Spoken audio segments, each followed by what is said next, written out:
Have you ever wondered to yourself, man, I would love to open my own restaurant? Well, there's more than meets the eye, and it's easier said than done.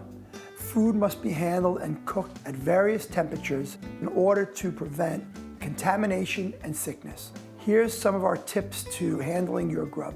So I've been cooking for a long time, since I'm a little kid, and coming from generations of great chefs, you learn how to do things from a touch. But to avoid burns, we use a probe thermometer. Finally, time to meet the meats, but listen up. This is where it gets a little tricky.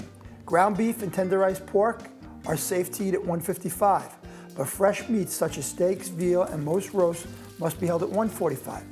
So a steak, for instance, you test your steak, you want it to be at 145. Piece of fish, you dive in, you want to be also at 145. The pork though, if you're doing pork, you're going to test it, you want it to be at 155. But a trick, if your fork could go in and out easily, you know that meat's ready. But use your probe thermometer, it works. It's also very critical that you let your thermometer rest in the delicate meats for 3 minutes before chowing down. So, some defrosting tips. This big beautiful duck, frozen solid, you put it in your fridge overnight, the next day it's perfect temperature for cooking, and it's all thawed out. Sometimes you're in a rush.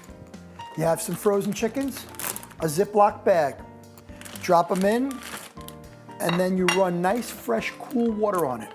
Not warm water, because warm water will start the cooking process. So, I know we talked about a lot of numbers, but while you're slicing and dicing at home, remember to make small batches and cook quickly, because you don't want food being out too long. If food is out over 2 hours, it falls in the danger zone. Remember, food should be served hot or cold. When food is out too long, that's when bacteria starts building up rapidly. So if you're weary of it, throw it out. Remember, chi mangia bene, vive bene. Eat well, live well.